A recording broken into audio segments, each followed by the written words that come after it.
video, what you're about to see is me creating a daybed from scratch, inspired by those Anthropologie kind of rattan daybeds. I've been wanting a daybed for a while because, like, when we have company over, they can have a place to sleep. My daughter wanted it in her room, or maybe we'll put it in the spare bedroom. I don't know. But this is a video kind of showing the process of how I made the daybed. Well, I'm in the middle of folding laundry right now, but before I was doing that, I was going through the footage and I was editing it so I could post it for you guys. And it's really just not the best video as far as like explaining how I do certain stuff. So if you want to do this, you totally can, but you really need to check out the written tutorial. I'll link it down below. It's on KaylaFaith.com. That way you can see all the steps, because this video, if you're just planning on watching the video, it's not going to explain it well enough to get you where you need to be. But that's why I like this, because I didn't plan on filming an intro or anything, and I was folding clothes. I was like, you know what? I really kind of need to explain the situation. So, first up, I want to preface this video by saying you do not need any woodworking experience to make this daybed. It's really easy. I did not own a saw before this video. I used a saw in college in a sculpture class, but that's been years ago, and I had kind of forgotten how to use it, and I was a little nervous about it. So don't be intimidated by that at all. So you'll have to know how to use the saw, and I'm going to go over the basics here in like 2 seconds when I go downstairs. And then another thing, you're going to have to learn how to make a pocket hole, which to me was the hardest part of this whole ordeal because I never made one and really didn't even know what it was. But long story short, basically a pocket hole is going to join like perpendicular pieces of wood like this, and it can also join them like at an angle in a way that looks nice. So you have to know how to do that. I debated whether or not to upload a video demonstrating how to make a pocket hole, because I cannot read and like an instruction manual and figure out what to do. I have to see somebody do it. And I looked on YouTube and tried to find a video, and I could not find one for the mini Craig pocket hole maker. Is that what it's called? A jig. The Craig Mini.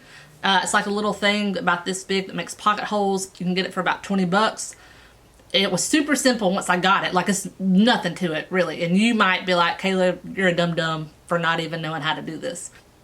Or you could get like the big pocket hole jig, like the kit. But that's like $100, and there's really no need to do that when you can just make one with the mini. It's totally fine. So comment down below if you need me to explain that. I can upload a separate video on how to make a pocket hole.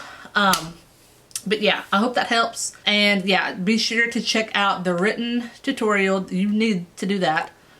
And I will link all of the products that I use below, including the saw I use. So if you're looking for a good saw, or even if you're not, you'll find so many uses for the one that I got. It's so easy to use. So let me show you how to use that saw real quick, and then we'll just go ahead and jump into the video. Alright, well, I hope that helps. Y'all have a good day, and catch you later. Oh, I forgot one thing. The reason I have these glasses on is because you have to use some sort of safety goggles, and I don't have safety goggles just sitting at my house, except for these swim goggles, which I had on, and I looked real dweeby, so I took those off and I just put on, these are just blue light glasses. You need something that's going to protect your eyes, and if you have long hair like I do, go ahead and bun that up. You need to bun up your hair because it can get caught in the saw. So think of that. And yeah, now I will show you my saw and kind of a little rundown on how I use it, just for caution's sake. Okay. Okay, these things are sitting out here, so I'll go ahead and show you just a few of the items I use. I love this early American wood stain, and I used it before on different projects, but I didn't use it on this one. It's just a little bit too cool toned, sorry. But still a good stain if you like that. I'll link the one I did use below, and also a stain brush. I used this later on, but I didn't show it in the video. Pocket screws, wood glue, clear coat. I can't remember if I said that already, but you need one of those. Then we have the saw that I used, and it's very, very easy to use. You should have it anchored on a table. I don't. Just take everything I'm saying with a grain of salt because I don't know what I'm doing. So how it works, you turn it on here, but it will not work until you mash this trigger and then this. So let me show you. Alright, so push the trigger, and then you gotta mash the other trigger down at the same time. Watch.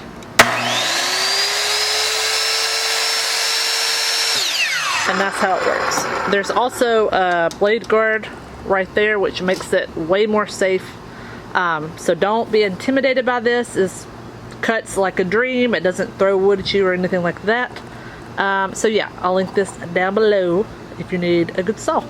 First things first, you're gonna need some 2x4s. I got 6 of these, but I ended up not using them all. I made a plan from scratch, but I couldn't really think about how to calculate the measurements. Then I got 1 piece of this 2-inch dowel rod. I used this to make the legs, and I cut them at 7.5 inches each. I wanted to give it kind of like a mid-century modern / bohemian vibe. So that's why I chose round instead of just using the 2x4s, but you totally could use the scraps if you wanted to. And here you can see I'm cutting the dowels. Super simple, it doesn't kick or anything like that. And after that, I went ahead and I started making the frame for the daybed. I wanted to get that part out of the way first before I made the back.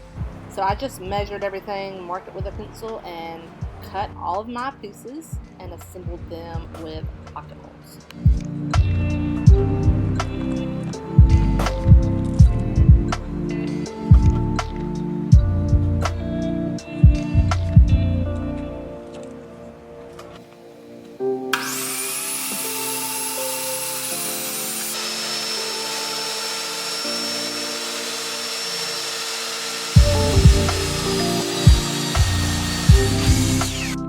Once I got the frame together, I put the legs in the middle just to help keep myself organized. I did glue the joints too, just for like extra stability, but I soon realized that I could not take the bed apart if I made a mistake. So you might not want to do that. It's really up to you. Okay guys, so a little update.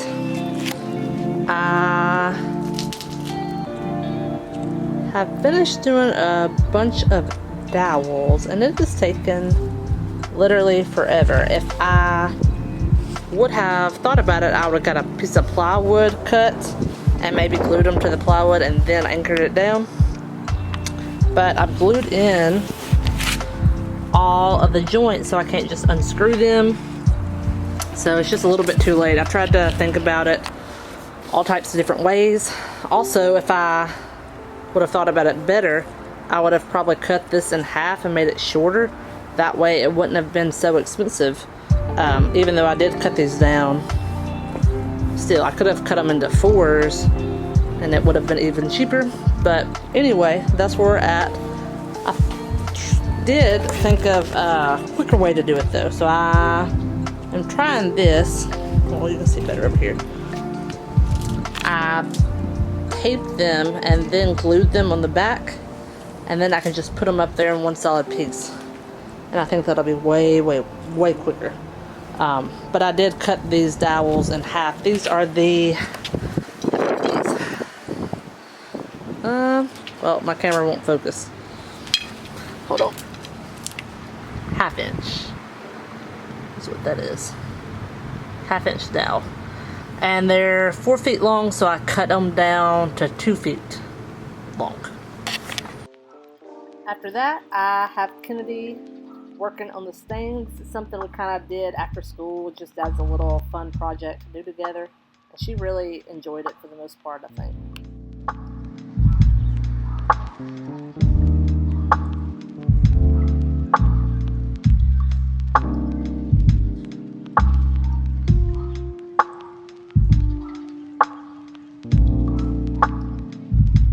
Alright, so let me give you guys a quick update. We are officially done with the bed. For the most part, all we need now is like a square of plywood to go in the center, and we put a clear varnish after the stain. That'll just kind of protect it from the weather if it stays out here. It might have to stay out here for a minute. So yeah, I cannot believe we're almost done.